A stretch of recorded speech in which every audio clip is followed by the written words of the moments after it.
न्यायवार्ता podcast के इस episodes में आपका बहुत बहुत स्वागत है। इस पॉडकास्ट को शुरू करने से पहले हम आपको बता दें कि इस पॉडकास्ट में हम अपने संविधान फेलोशिप्स के फेलो से बातचीत करते हैं। संविधान फेलोशिप्स के बारे में ज्यादा जानकारी के लिए आप हमारी वेबसाइट पे विजिट कर सकते हैं। तो अपने आज के इस एपिसोड्स में हम बातचीत करने जा रहे हैं बिहार राज्य के अपने फेलो प्रशांत कुमार से। प्रशांत ने अपनी वकालत की शुरुआत ह्यूमन राइट्स लॉ नेटवर्क से की, जहां उन्होंने दिल्ली की कई अदालतों में काम किया और कानूनी जागरूकता से जुड़े कार्यक्रमों में हिस्सा लिया। प्रशांत ने छत्तीसगढ़ के बिलासपुर जिला अदालत में जिला विधिक सेवा प्राधिकरण यानी डालसा में assistant legal aid defence council के तौर पर काम किया। अभी प्रशांत पटना हाई कोर्ट में मानवाधिकार वकील के तौर पर काम कर रहे हैं।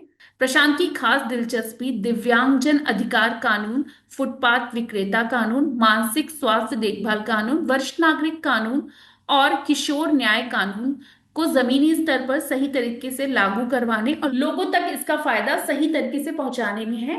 प्रशांत, आपका इस पॉडकास्ट में बहुत बहुत स्वागत है। जी नमस्ते। बहुत बहुत धन्यवाद मुझे बुलाने के लिए पॉडकास्ट में। प्रशांत, इस पॉडकास्ट की शुरुआत करते हैं आपके परिचय से।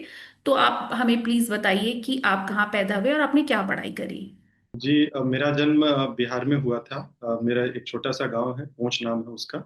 गया डिस्ट्रिक्ट में ये मेरा गांव है। अ, मैंने स्टार्टिंग की स्कूली शिक्षा जो है पटना से लिया था, पटना सेंट्रल स्कूल से। उसके बाद मैंने इंजीनियरिंग की पढ़ाई की थी बरेली उत्तर प्रदेश से। उसके बाद मैंने फिर मास्टर्स इन सोशल वर्क किया दिल्ली यूनिवर्सिटी से। उसके बाद मैंने एलएलबी किया है दिल्ली यूनिवर्सिटी से। प्रशांत, आपने बीटेक की पढ़ाई करी, फिर उसके बाद मास्टर ऑफ सोशल वर्क, फिर एलएलबी की। तो ये करने के पीछे कोई खास वजह थी? एक्चुअली मेरे फादर पुलिस में थे और काफी ऑनेस्ट ऑफिसर थे, तो उनको देख के मैं पला बड़ा। तो इंस्पिरेशन उनसे मिली थी, तो इनिशियली मैं आर्मी में ज्वाइन करना चाहता था।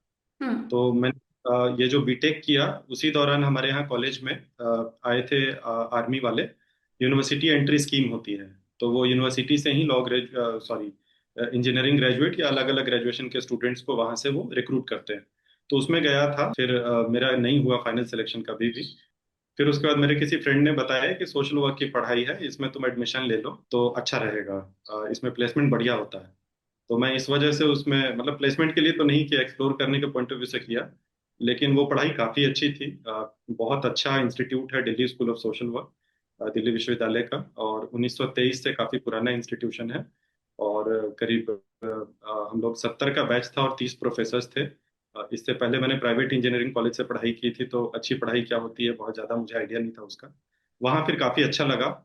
मैं बचपन से सोशल साइंसेज में स्ट्रांग था मेरा। एसएसटी में बहुत अच्छा परफॉर्म करता था, हिस्ट्री पॉलिटिकल साइंस वगैरह ये सब सब्जेक्ट्स में। बट साइंस जैसे ले लेते हैं सारे बच्चे, मैंने भी ले लिया था गलती से। तो उस दौरान काफी कुछ सीखने को मिला। मतलब मुझे लगता है कि मैं एज अ ह्यूमन बीइंग बदल गया। जो बोलते हैं कि शिक्षा का जो मेन मकसद है वो इंसान को जहनी तौर पे और उसकी पर्सनैलिटी को चेंज करना, तो काफी चेंज हुआ। उसी दौरान मैं एक हम लोगों का तिहाड़ जेल में रेसिडेंशियल कैंप लगा था, जहां हम लोग जेल के अंदर में 5 दिन रहे थे।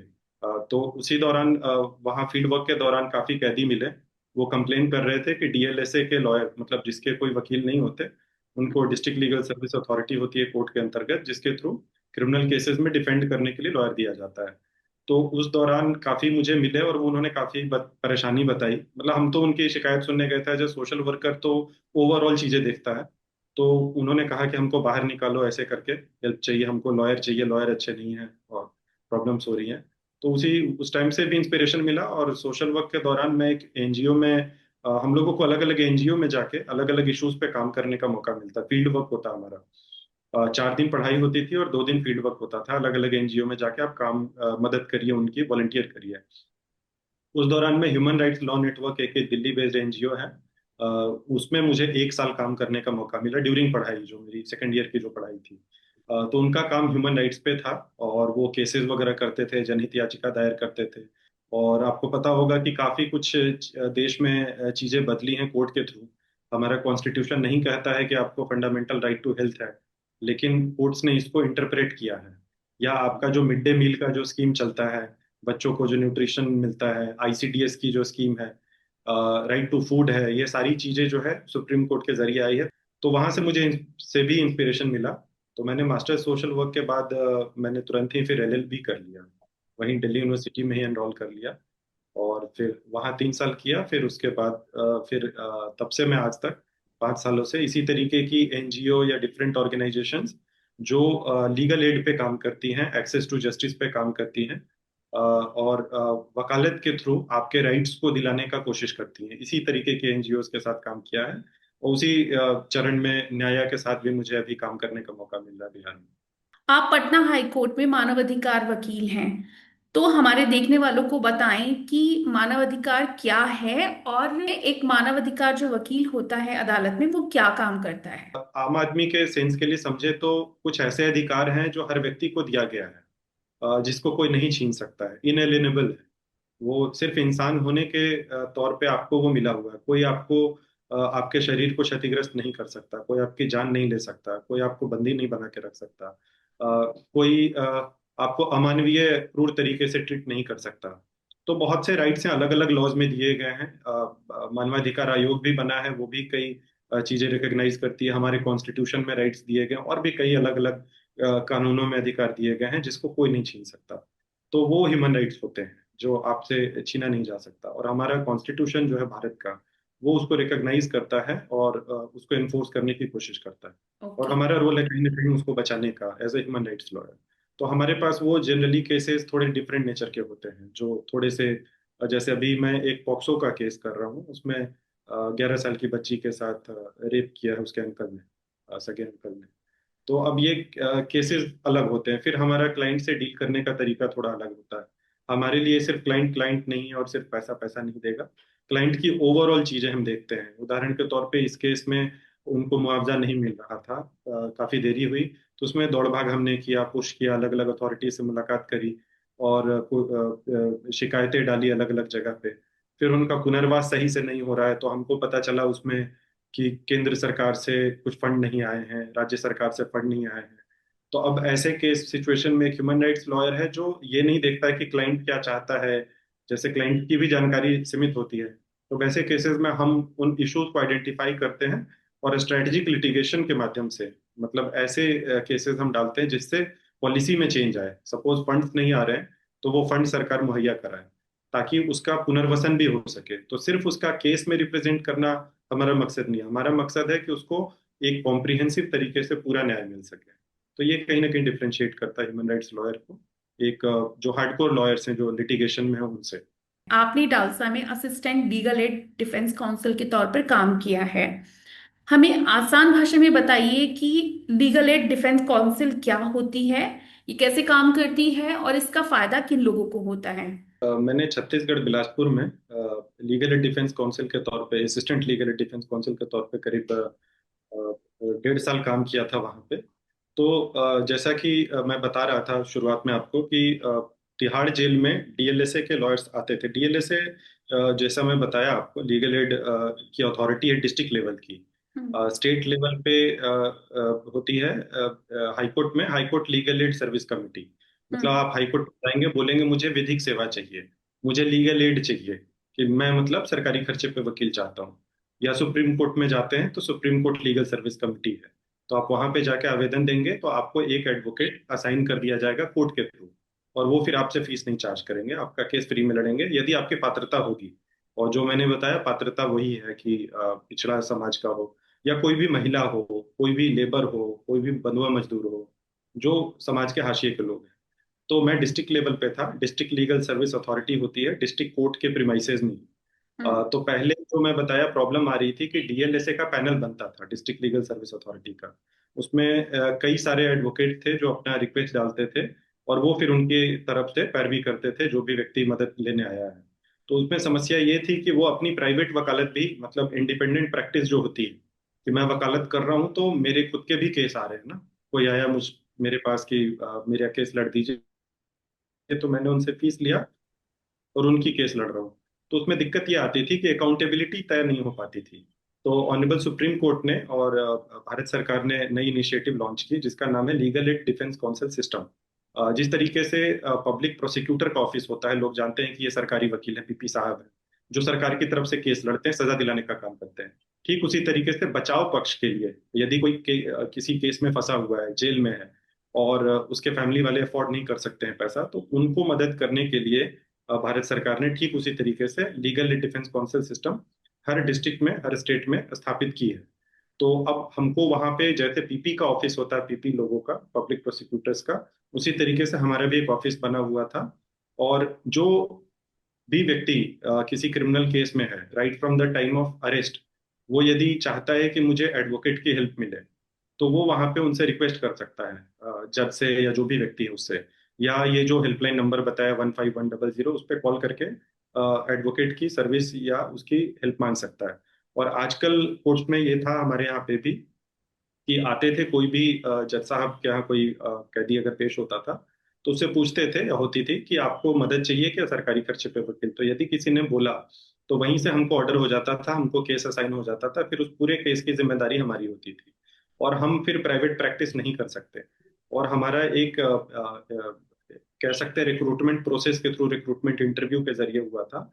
और हमारी जवाबदेही तय थी, जितने भी केस हमारे पास है हम सिर्फ वही करेंगे, हम अपना कोई प्राइवेट केस नहीं कर सकते। और हमसे टाइम टू टाइम रिपोर्टिंग मांगी जाती थी केंद्र सरकार, ये ऑनरेबल सुप्रीम कोर्ट के द्वारा, मतलब नालसा के द्वारा। और स्टेट लेवल पे जो बॉडी है जो एडमिनिस्ट्रेशन देखती है लीगल एड का, उनके द्वारा। और हमारे डिस्ट्रिक्ट लेवल पे डिस्ट्रिक्ट जो जज होते थे उनके द्वारा। और भी इसमें काफी काम थे। जैसे हम लोग कोई अरेस्ट होके आता है तो उसको रिमांड स्टेज बोलते हैं लीगल हम्म। भाषा में, कि रिमांड में है। पुलिस ने अरेस्ट किया, उसको पेश किया कोर्ट में 24 घंटे के अंदर, वहां भी हमारी ड्यूटी होती थी। और फिर जेल के अंदर भी हम लोग जाते थे। जेल में कई बार लोक अदालत लगते हैं कि कई लोग हैं काफी सालों से बंद हैं, हो सकता है उन्होंने सजा काट ली हो लगभग, फिर भी बंद है चूंकि उनकी केस हियरिंग पे नहीं आ रही है। तो हम्म। वैसे लोगों को भी चिन्हित करते थे और मदद करते थे। हर संडे के संडे हमारी ड्यूटी होती थी जेल में।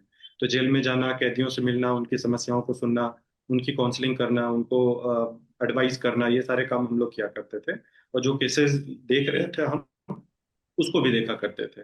तो ये काफी अच्छी सर्विस है, लोगों को इसकी जानकारी अभी कम है।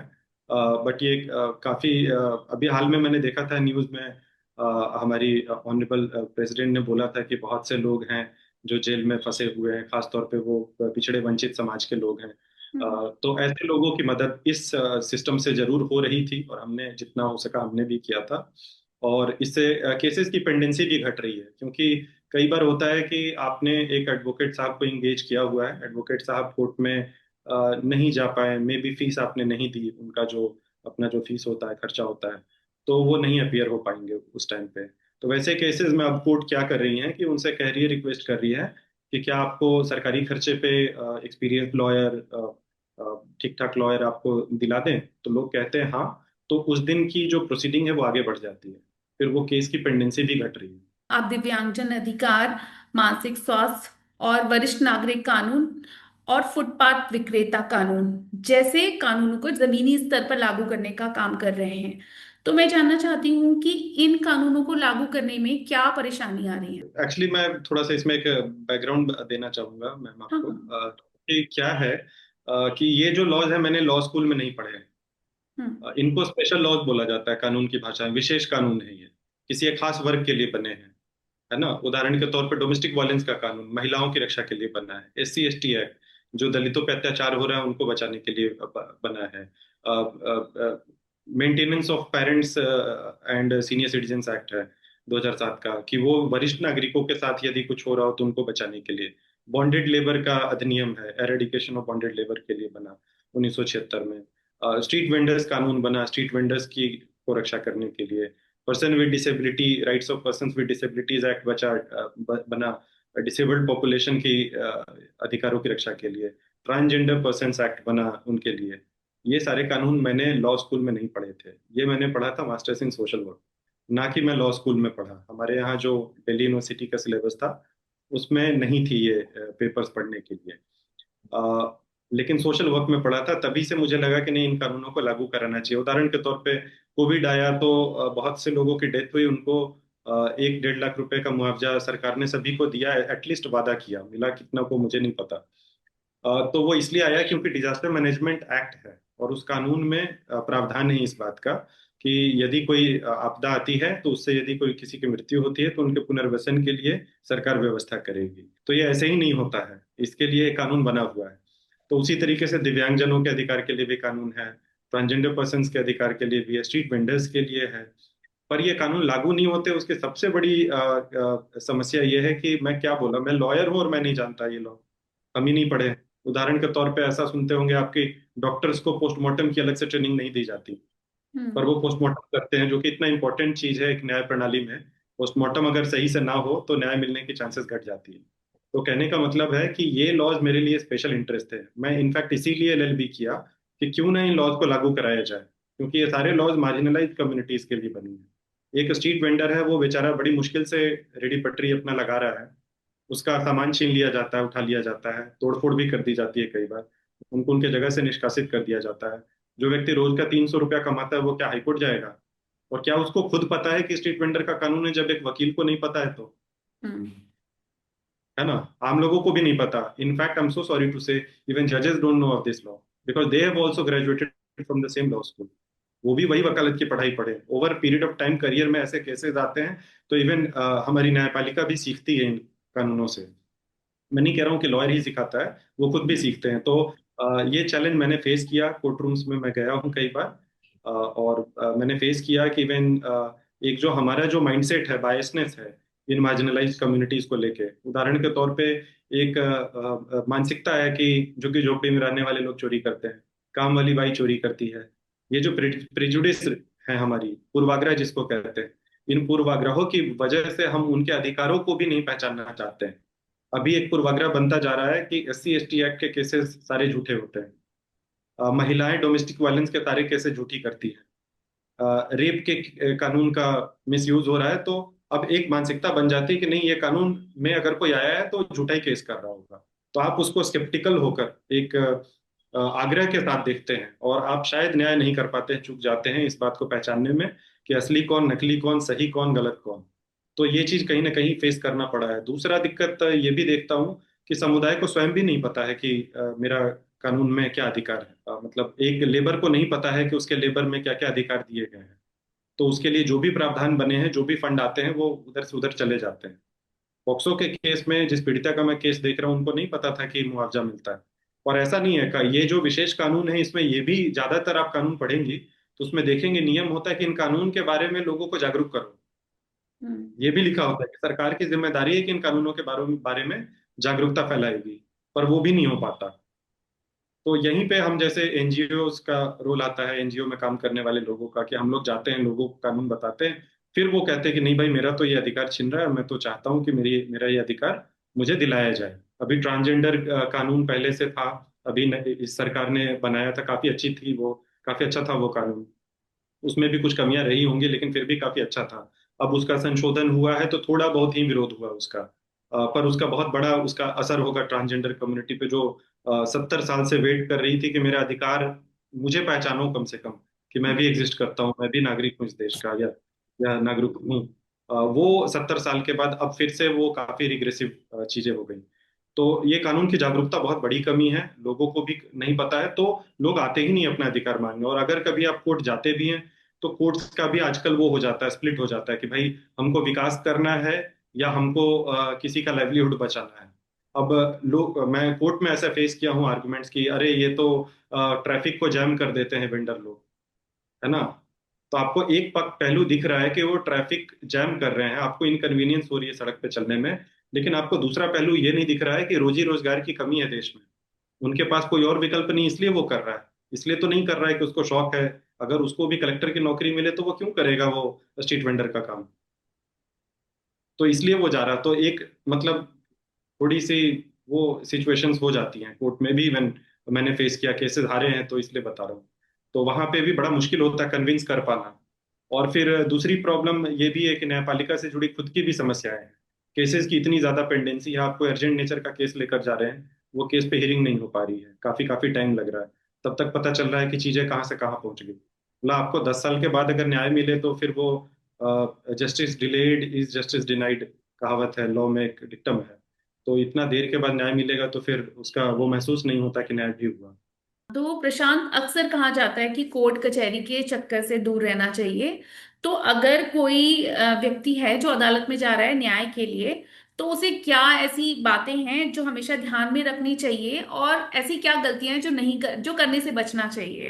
ये एक अनफॉर्चुनेट चीज है, क्योंकि ये जो हम्म। कहावतें हैं ये निकली हैं कॉलोनियल टाइम से, आपके हम्म। अंग्रेजों के जमाने में। तो हम्म। अंग्रेजों के जमाने में जो कचहरी होती थी उसमें अंग्रेज बैठते थे हम्म। और वो न्याय करते थे और हिंदुस्तानियों के खिलाफ काम करते थे, तो वहीं से शायद ये चीज निकल के आई होगी। समझ सकती हूँ कि आप एक वकील हैं और मैं ऐसा स्टेटमेंट दे रही हूँ तो आपको थोड़ा सा पर्सनली बुरा लगेगा, लेकिन मतलब ठीक है, मैं इसको दोबारा से फ्रेम करती हूँ कि अगर एक आदमी जो अदालत में जा रहा है, तो उसको ऐसी कौन सी गलतियां हैं जो नहीं करनी चाहिए, या फिर ऐसी कौन सी बातें हमेशा ध्यान में रखना चाहिए अगर आप केस लड़ रहे हैं और आप न्याय मांगने जा रहे हैं अदालत में तो? अदालत में सबसे बड़ी चीज है जो मैं सीखा हूँ अभी हाल फिलहाल में, खासतौर पे बिहार में प्रैक्टिस जब से कर रहा हूँ तब से। हमारे यहाँ गांव में एक कहावत है कि लिखंत का वैल्यू है, बकंत का नहीं। ये लिख के देने की बड़ी वैल्यू है कोर्ट में, है ना। तो हम्म। कोई भी काम आप करते हैं, आप एक रिटर्न ट्रेल छोड़िए उसके लिए। आप थाने में जाते हैं, आपका एफआईआर नहीं रजिस्टर होता है, कोई दिक्कत नहीं है। आप एक चिट्ठी लिखो, अपनी शिकायत उसमें बनाओ, उसकी एक उसका उसका एक पूरा 2 सेट तैयार करो। एक सेट को जो भी अधिकारी है जो लेने से मना कर रहा है, रिसीविंग नहीं दे रहा है, आप उसको स्पीड पोस्ट कर दो। स्पीड पोस्ट का जो ट्रैकिंग नंबर होता है उसको रख लीजिए, आपको जो रसीद मिलती है उससे आप ऑनलाइन चेक करिए ट्रैकिंग रिपोर्ट। ट्रैकिंग रिकॉर्ड में दिखाएगा कि ये डिलीवर हो गया। आजकल मोबाइल पे मैसेज भी आता है कि आपका चिट्ठी निकल गया है, डिलीवरी के लिए जा रहा है। उसको लेके रख लेना है और उसको सेव करके आप अपने डिवाइस पे रख लिए।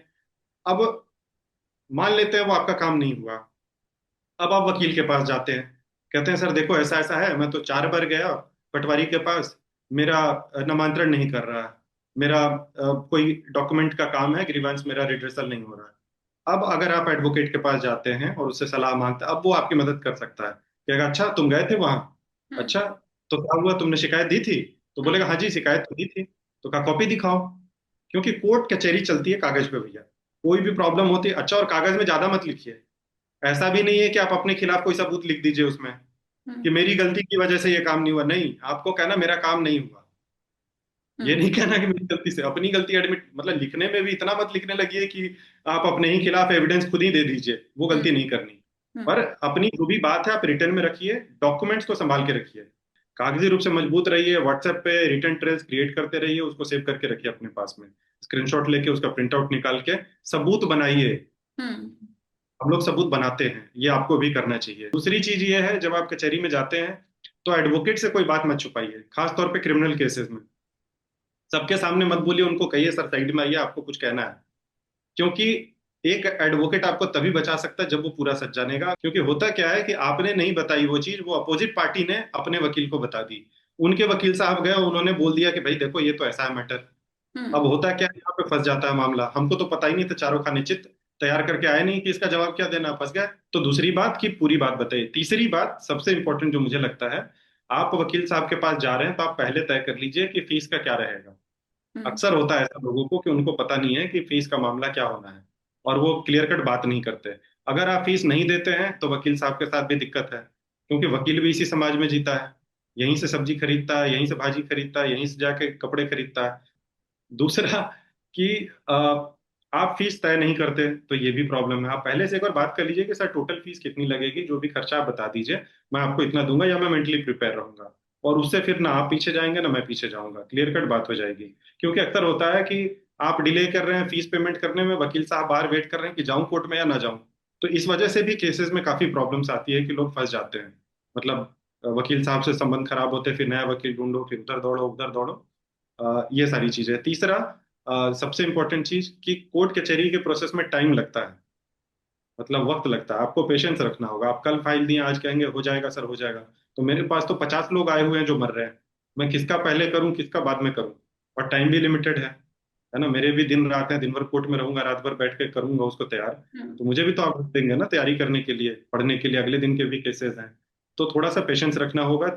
और वक्त लगता है इसका मतलब आज हो सकता है कोर्ट जाने से आपको फायदा नहीं होगा, 2 दिन में नहीं दिखेगा। 1.5 साल बाद अचानक से एक वारंट निकलेगा, आप बड़े खुश हो जाएंगे, अरे वाह वकील साहब तो गजब, उसको जेल ही भेज दिए। तो थोड़ा सा टाइम लगता है, पेशेंस रखना होता है। लॉ के स्टूडेंट्स और नए वकीलों को आप कोई सलाह देना चाहेंगे? स्टूडेंट्स को तो मेरा यही सलाह होगा कि जब भी आप एलएलबी करने का निर्णय लें तो प्रयास करें कि किसी अच्छे सरकारी इंस्टीट्यूशन से आप पढ़ें, जहाँ पे पढ़ाई अच्छी होती हो। आप इधर उधर से एलएलबी ना करें तो बेटर है। दूसरा चीज मुझे लगता है कि जब आप एलएलबी कर रहे होते हैं, एलएलबी करने के बाद निकलते हैं, तो मेरा एडवाइस है सभी यंग लॉयर्स को कि आप पहले डिस्ट्रिक्ट कोर्ट जरूर जाएं, शुरुआत के 1 से 2 साल। सभी कहते हैं, सभी लोग कहते हैं, जितने सुप्रीम कोर्ट के जजेस हैं या कोई भी आप सुनिएगा सीनियर्स वगैरह, सभी यही बात बोलते हैं। वो एक्चुअली वाइटल है, क्योंकि डिस्ट्रिक्ट कोर्ट से ही केसेस का शुरुआत होता है।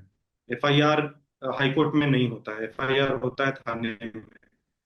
थाने से केस जाता है डिस्ट्रिक्ट कोर्ट में, डिस्ट्रिक्ट कोर्ट में भी मैजिस्ट्रेट के पास। बाद में मैजिस्ट्रेट साहब उसको भेजते हैं कमिटल करके सेशंस कोर्ट में। तो ये सारा प्रोसेस राइट फ्रॉम बिगनिंग। आप लॉ कॉलेज से पढ़ के निकलते हैं तो सब वकालत सीख के नहीं निकलते हैं, आप पढ़ते कुछ और हैं, और जब वकालत में आते हैं तो उसको यूज करना सीखते हैं। फॉर एग्जाम्पल, आपको पता है कि 439 में रेगुलर बेल होती है, इतना तो आप जान जाते हैं लॉ स्कूल में। लेकिन एक क्लाइंट आके कहे लो मेरा रेगुलर बेल फाइल कर दो, तो अगला चेहरा याद आएगा किसी सीनियर का या किसी भैया का जो लॉयरिंग कर रहे हैं, कि भैया फॉर्मेट क्या होता है बता दीजिए, एप्लीकेशन ड्राफ्ट कैसे होगी, इस पे कितने का स्टैंप लगेगा, कितने का वेलफेयर लगेगा, कोर्ट में जाके किसके हाथ में देना है। ये प्रैक्टिस की चीजें हैं, प्रैक्टिकल चीजें हैं।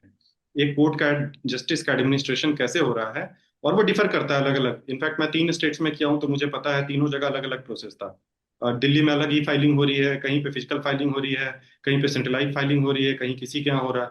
तो ये चीजें सीखने में वक्त लगता है, ये आप तुरंत नहीं सीखते। इवन हाई कोर्ट में भी आप जाएंगे तो शुरुआत में आपको सीखना पड़ेगा, 1 साल 2 साल लग जाएगा समझने में प्रोसेस क्या है, कौन से जज साहब सुनेंगे, कैसे केस जाएगा, कैसे हियरिंग होनी है, कब मेरा नंबर आएगा, नंबर कैसे आता है, सब चीजें प्रैक्टिकल है। ये आप लॉ स्कूल नहीं सिखा सकता आपको। तो लॉ स्कूल में आप ज्ञान ले लीजिए, तो सीखने का वक्त है शुरुआत का 4 साल 5 साल, पता भी नहीं लगेगा 5 साल कहाँ निकले। तो बेहतर है आप शुरुआत करिए डिस्ट्रिक्ट कोर्ट से, और डिस्ट्रिक्ट कोर्ट में क्रिमिनल सिविल दोनों साइड सीखिए। और सीखने का एकमात्र तरीका है, जो best of the best senior हैं आपके वहां पे, जो आपकी जानकारी में, आप उनके पास जाइए, ट्रेडिशनल रूट लीजिए, कोई नया एक्सपेरिमेंटेशन मत करिए। लोग कर रहे हैं अभी, चैट जीपीटी पढ़ के वकालत कर रहे हैं, प्लीज मत करिएगा ये गलती, वरना आप जीवन भर आपको एक हैंडीकैप महसूस होगा। आप अच्छे वकील नहीं बन पाएंगे, वकील जरूर बन जाएंगे। किसी सीनियर के अंडर करिए, ऑब्जर्व करिए। सीनियर लोग कहते हैं सीनियर काम नहीं सिखाते, नहीं सिखाएंगे। टाइम है उनके पास कि वो आपको सिखाएंगे, आपको खुद सीखना है। सीनियर कोई काम कर रहे हैं, आपको जाके देखना है वो क्या कर रहे हैं। ड्राफ्टिंग कर रहे हैं तो ले लेना, लाइए सर मैं कर देता हूँ। वो कहेंगे तुमको नहीं आता तो सर आप बोलिए, मैं लिखता हूँ, मैं सीखता हूँ। तो आपको सीखनी होगी। पहला 2 साल डिस्ट्रिक्ट कोर्ट, दूसरा वकालत, उसके बाद आप हाई कोर्ट भले जाइए, फिर सुप्रीम कोर्ट जाइए, वो आपकी इच्छा है, ताकि आप स्टेप बाय स्टेप चीजों को सीख लें। दूसरी बात कि आप जब काम सीख रहे हैं तो पैसों को लेके ज्यादा घबराना नहीं है कि पैसे नहीं आ रहे। एक टाइम के बाद बहुत पैसे खुद आते हैं, क्लाइंट आपके पास खुद आता है, काम इतना होता है आपके पास वक्त नहीं होता। शुरुआत में आपके पास वक्त है तो सीखने पे उसको बिताइए, थोड़ा पेशेंस रखना होगा। 4 5 साल हड़बड़ी में नहीं रहना होगा, जो आजकल मैं देख रहा हूँ लोग कर रहे हैं। आप संविधान फेलोशिप्स के फेलो हैं, तो इस काम के द्वारा आप क्या बदलाव बिहार में ला रहे आई थिंक मैंने पहले भी इंटरव्यू के दौरान बताया, जैसे ये पॉक्सो के केस में हैं? मैं मदद कर रहा हूँ, या स्ट्रीट वेंडर्स के केस में कर रहा हूँ। इसमें एक जनहित याचिका के लिए भी हम लोग काम कर रहे हैं कि स्ट्रीट वेंडर्स के बिहाफ पे करेंगे, तो वहाँ फैक्ट फाइंडिंग के लिए हम लोग जा रहे हैं। वहाँ पे पूरे अलग अलग वेंडर्स के पास हम जाएंगे, उनसे सुनेंगे कि क्या उनकी प्रॉब्लम्स हैं, लॉ में क्या प्रोविजंस है, उसके बेसिस पे हम करेंगे। फिर कुछ हम लोगों का चाणक्य नेशनल लॉ यूनिवर्सिटी से भी टाई अप है, तो वहाँ से भी कुछ सहायता हमको मिल रही है। जो स्टूडेंट्स हैं, स्टूडेंट वॉलंटियर कर रहे हैं, तो उनसे भी हमको हेल्प मिलेगी। उसके बेसिस पे फिर हम आगे इस केस को आगे लेकर जाएंगे। उसके अलावा हम लोग कानूनी जागरूकता शिविर के लिए जाते हैं, अलग अलग स्कूलों में, बस्तियों में, झुग्गियों में, जहाँ पे अलग अलग एनजीओज काम करती हैं, उनके साथ काम करते हैं, मुसहर समुदाय के बीच में उनको जाते हैं, उनको उनके कानून के बारे में जागरूकता करते हैं। यदि उनकी कोई क्वेरी होती है, कोई प्रॉब्लम होती है, तो उसको हम एड्रेस करते हैं। और कोर्ट में अगर जाना पड़े तो कोर्ट भी जाते हैं, कोर्ट में भी जाकर उनकी केस लड़ते हैं, निशुल्क, बिना कोई चार्ज किए। आखिर में हम चाहेंगे कि हमारे पॉडकास्ट को सुनने वालों को अगर आप कोई संदेश देना चाहें तो प्लीज दीजिए। तो मेरा ये कहना है कि दुनिया में कोई व्यवस्था है जो आइडियल ना हो। भगवान आइडियल ढूंढते हैं, सरकार आइडियल ढूंढते हैं, आदर्श में जीते हैं, लेकिन जब प्रैक्टिकली उनको लागू करने की बात आती है तो हमें कन्वीनियंट तरीका ढूंढते हैं कि आदर्शों को मत जियो, आदर्शों को जीने की कोई जरूरत नहीं। तो उस तरीके से हम कहीं ना कहीं समाज को लॉन्ग टर्म नुकसान पहुंचा रहे होते हैं, हम ये नहीं सोचते हैं। तो लॉन्ग टर्म हम नहीं सोच पाते हैं समाज का भला, और आदर्शों को कोसने लगते हैं। और कहते हैं कि आदर्श किताबों में अच्छे लगते हैं। तो आदर्शवादी लोगों को, चूंकि मैं उस कुनबे को बिलोंग करता हूँ, तो मुझे लगता है कि हताश होने की जरूरत नहीं, निराश होने की जरूरत नहीं है। हम दूसरों का ठेका तो नहीं ले सकते, अपना जो कर सकते हैं अपने एंड से थोड़ा बहुत कोशिश करते रहना चाहिए। और जो थोड़ा बहुत आइडियल हम अपने इंडिविजुअल लेवल पे करते हैं, वो समाज में देखने को भी मिलता है, कहीं कुछ अच्छा होता है। और ओवरऑल सिस्टम अगर आइडियलिस्टिक ना हो तो नहीं चलेगा, हम समाज में सरवाइव नहीं कर सकते। तो इसीलिए बेटर है कि हम सब मिलकर आइडियल्स को जिएं, और आइडियल्स को इन्फोर्स करना चाहिए, भागना नहीं चाहिए उससे। पॉडकास्ट के लिए टाइम देने और हमसे बातचीत करने के लिए प्रशांत, आपका बहुत बहुत धन्यवाद।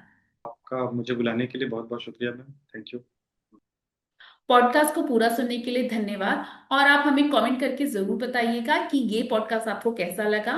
और अगर आपके कोई सुझाव हो तो वो भी हमारे साथ जरूर साझा करिएगा। भारतीय कानून को इसी तरह आसान भाषा में समझने के लिए न्याय के साथ बने रहें। धन्यवाद।